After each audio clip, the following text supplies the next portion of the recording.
Olá, sejam bem-vindos a mais um vídeo do meu querido portfólio. E hoje pretendo abordar mais alguns conceitos em cima do tema que começamos no ano passado. O recurso didático. Param, param, pam, pam, pam, param, pam, pam, param, pam. Ok, hoje é sem enrolação, porque temos muita teoria para abordar em cima do assunto. Já que apresentei os argumentos todos no último vídeo, vou tentar ser um pouquinho mais direto nesse vídeo. Começando, claro, pela classificação do recurso didático. Afinal, no último vídeo eu apresentei que existem milhares de recursos que podem ser aplicados na sala de aula. E hoje vamos afunilar para aqueles que se aplicam mais aos nossos próprios gostos e objetivos, além de apresentar os exemplos dos mesmos. Primeiro, recursos digitais e recursos analógicos. Afinal, o avanço tecnológico está em nossas portas, e o mundo digital traz consigo uma gama imensa de possibilidades para serem exploradas em sala de aula. Com mais e mais programas e aplicativos com utilidades imensas, como o próprio PHET, que é um programa, que é um projeto que reúne diversas aplicações didáticas de conteúdos físicos e químicos para serem utilizados como demonstração em sala de aula. Afinal, muitos deles são impossíveis de serem observados olho nu, ou de conseguir os materiais para exercê-los, analogicamente. Mas claro, se você está vendo esse vídeo, você provavelmente vive no Brasil, e não são todas as escolas desse país que possuem condição de apresentar esse recurso didático em todas as salas.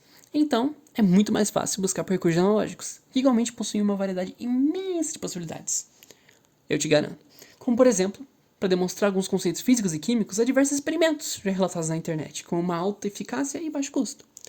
E de exemplo, eu posso recomendar até mesmo o canal do Manual do Mundo. Lá eles geralmente fazem diversos experimentos divertidos de serem aplicados, e de baixo custo, que podem tornar sua aula umas 1000 vezes mais dinâmica e atrativa para seus alunos. Segundo, recursos visuais, auditivos e audiovisuais. Afinal, temos que sempre nos atentar à inclusão em primeiro lugar. Todas as turmas são lotadas de peculiaridades, e você, como educador dessas futuras gerações, possui o dever com as mesmas de se adaptar a seja lá o que o deixem de oferecer. Dando um pequeno adendo aqui, que eu tenho total respeito pela senhorita acima de Crimo de Gama. Aquela mulher sofria, imagina ter que se adaptar a alunos que são literalmente um balão, uma nuvem, um dinossauro e um cacto. Como que se adapta as coisas para um cacto, meu Deus do céu, socorro. Ok, desculpa, voltando. E para isso, a separação de recursos em visuais, auditivos e audiovisuais é tão importante. Afinal, nem sempre os recursos visuais serão suficientes para suprir o entendimento da sua turma, principalmente caso possua a presença de deficientes visuais. Porém, recursos auditivos podem se encaixar perfeitamente nesse papel, podendo até mesmo adaptar recursos visuais em auditivos. Como, por exemplo, algo que uma professora muito querida minha fazia nas aulas, que é lançar áudios em formato de podcast. Assim, um podcast contraído só lendo alguns trechos de livro e comentando isso. Afinal, ela passava muita atividade que envolvia leitura. E para mim, que tem uma certa dificuldade com esse método de estudo, foi uma mão na roda, de verdade, esses podcasts, essas coisas lidas, sabe? Porque, bom, me dá um certo foco para poder ler alguma coisa. Tem uma certa dinamicidade. E eu te garanto, esses pequenos detalhezinhos de uma coisinha que você coloca mais pro seu aluno poder estudar de uma forma diferente, torna a sua aula 1000 vezes mais significativa e atrativa para seus alunos. Eu te garanto. E claro, existem milhares de formas de você dividir um recurso didático. Como, por exemplo, nessa imagem onde demonstra algumas divisões aceitas como material científico. Porém, tudo vai depender de como será a sua turma. Afinal, é como eu já disse no meu último vídeo. Não existe um método que funcione para todas as turmas. E claro, não existe um método que funcione para todos os alunos. E digo isso com convicção. Afinal, sou um aluno que aprende na explicação de quadro frenética, corrida, lotado de exercício. Sim, eu sou de exatas. E já tive muitos colegas de turma que desistiram das matérias por não aguentar esse método. Assim como eu mesmo já sofri em muitas matérias por não colocar esse método. Mas claro, não dá para agradar todo mundo, por mais que tente. Então, seja razoável na medida do possível, tentando não excluir alunos de forma alguma. Ter cartas na manga para fora da aula é uma coisa que eu recomendo fortemente para vocês, pois ajuda muito alguns alunos que têm um pouco mais de dificuldade em alguns métodos, por exemplo. Só faz um esforcinho, muda uma coisinha ali, ó, adiciona um áudiozinho, adiciona um vidinho legal, engraçadinho, tipo o meu, entendeu? Vai na fé, fi. Ok, me estendi demais. Então vamos agora falar sobre algo ainda mais fundamental, na minha opinião, em cima desse tema. Que é como utilizar o recurso dentro do aprendizado. Afinal, estou com o material na mão. E agora? O que eu faço com ele? Eu não sei, ele tá na minha mão. E eu te respondo, pequeno gafanhoto. Pois a ciência pensa em tudo, filho. E para isso temos as divisões de objetivos na utilização dos recursos didáticos. Primeiro, Recursos de sensibilização. Afinal, em todas as disciplinas temos aquelas matérias que logo no início já destrói a empolgação da turma, fazendo impregnar o ambiente com desânimo de uma matéria longa e compacta pela frente. E para isso, que utilizamos os famosos recursos de sensibilização. Afinal, nada melhor do que pôr uma cenoura na ponta da vara e ver o porquinho caindo do penhasco. Se é que me entendem. Isso é ironia, por favor, tadinho dos porquinhos. Mas pro aluno não tem tadinho, não. É só o começo deles. Vai vir muito pela frente ainda. Mas enfim, não é nada melhor do que enfeitar a entrada de, por exemplo, uma matéria mais compacta, tipo citologia. Dando uma entrada digna com, por exemplo, uma olhadinha nos microscópios de alta tecnologia, vendo o comportamento ao vivo de uma célula. Ou, o mais provável, caso se não tenha materiais para isso, é mostrar um vídeo irado das células batalhando com moléculas gigantes no processo de fagocitose.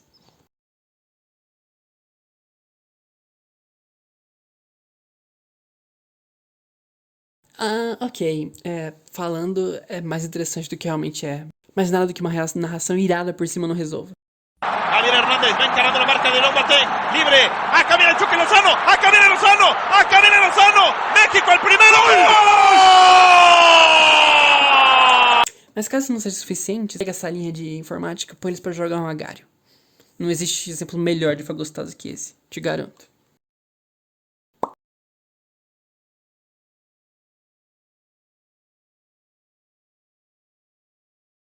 Segundo, recursos como meio de ilustração. E não, apesar do nome não é necessariamente desenhos que eu tô falando. E sim, todos e qualquer materiais utilizados para ilustrar a teoria. Sejam imagens, fotografias, gravações, experimentos ou até mesmo já está nesse vídeo PHET.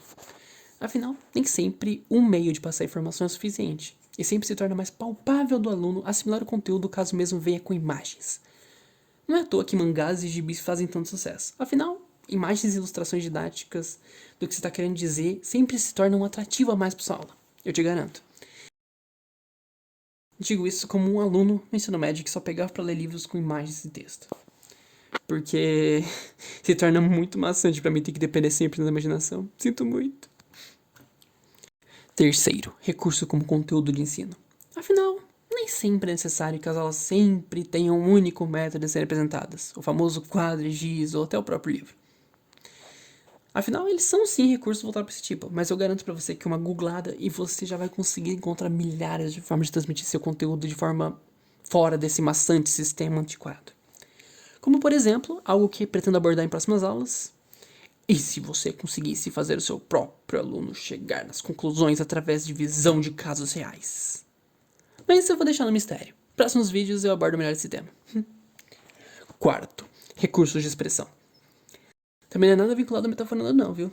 Os recursos de expressão são recursos que permitem o próprio aluno transmitir, reforçar suas visões de mundo e conhecimentos aprendidos durante a aula de sua própria maneira. Como, por exemplo, isso que você está vendo agora, que é um sistema de portfólio, onde eu optei por, ao invés de ir por algo mais físico, como uma pasta, por exemplo, ir por vídeos digitais, que são o que expressa bem mais o meu jeitinho de forma que eu gosto. E assim conseguindo transmitir minhas opiniões juntamente com o meu aprendizado na aula de FEC. Yay! Recurso de produção. E dessa vez é bem literal mesmo, pois se refere àqueles recursos utilizados justamente para que cada aluno se sinta dentro da matéria, tendo consigo mesmo um material e podendo criar em cima dele. E nisso incluímos, por exemplo, cartazes de apresentação avaliativas, mapas mentais para utilização em prova, e até mesmo o básico de todos, que é o caderno do aluno. Afinal, por mais que isso não venha diretamente do professor, e alguns nem utilizam o famoso visto para contar notinha no final do ano letivo, é, se não, um dos materiais de revisão mais importantes do aluno, e é sempre bom ser mencionado. Sexto, recursos de simulação. Eu citei posteriormente sobre a ideia de fazer experimentos baseados no canal Manual do Mundo. Afinal, é um canal que particularmente eu gosto muito. Mas sabemos que nem sempre temos recursos para replicá-los, e por isso utilizamos os recursos de simulação. Afinal, sempre conseguimos dar um jeitinho de tornar a aula mais atrativa com experimentos simulados, por exemplo, utilizando equipamentos como PHET e outros para demonstrar efeitos físicos e químicos de maneira muito didática e direta, demonstrando coisas que fora desse aplicativo seriam impossíveis de serem mensuradas. Ou até mesmo reproduzindo um vídeo de simulação de algo acontecendo. Não é sempre que vamos ter os equipamentos para ver fisicamente, né? E sim, não é à toa que estou citando o PHET. Afinal, é um dos grandes pontos que eu quero chegar, é justamente esse. Porém, vamos para a última classificação antes disso. Sétimo, recursos de avaliação. Sim, adentramos a área que é o terror de todos os alunos. Falou de avaliação, chega até a dar um frio na barriga aqui. Afinal, isso está sempre linkado a trabalhos extensos e longas provas difíceis que decidirão se o aluno entrará ou não de recuperação e é o terror de todo mundo. Mas nem sempre precisa ser assim. Para isso, existem milhares de recursos avaliativos nesse sentido. Como, por exemplo, já citado portfólio, que é o que vocês estão assistindo. Afinal, no final do curso, esse projeto será usado para julgar meu desempenho durante os tempos do curso e para atribuir a nota final, substituindo aquele processo complicado de provas, trabalhos que todos tanto temem. E te garanto, isso daqui tá 1000 vezes melhor do que ter que fazer provas no final do semestre. Quem me dera se outros professores assumissem isso também. Assim, mas pera. Como assim você citou o portfólio como avaliativo e de expressão ao mesmo tempo? E o PHIT? Como ele pode ser estimulação e ilustração ao mesmo tempo? Obrigado novamente, conveniência de roteiro. Você é muito gente boa, viu? Porque é justamente o que eu queria tratar.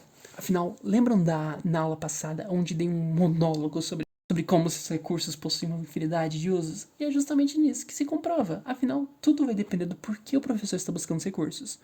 Ou aonde ele encontrou o lugar certo para adaptar nos seus projetos.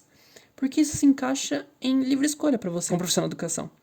Portanto, se você ver que, nossa, muitos alunos estão reprovando a minha matéria, por que será? Talvez seja hora de você mesmo correr atrás de novos métodos de avaliação e de apresentação. Porque, de verdade, até a mais terrível e desinteressada das turmas é possível de se encantar com a matéria quando se aplicar da maneira certa. Eu mesmo sou um profundo odiador das matérias humanas, mas eu tenho um grande conhecimento dentro dessas áreas justamente porque os meus professores me encantam com o seu jeito de ensinar e me cativaram o suficiente para correr atrás disso. E de verdade, não seria nada assim hoje. Tamo junto, profs. Beijos. Mas enfim, acho que consegui passar tudo de teoria acerca desse tema que eu queria, então nos vemos no próximo vídeo, seus lindos. Obrigado pela atenção e falou!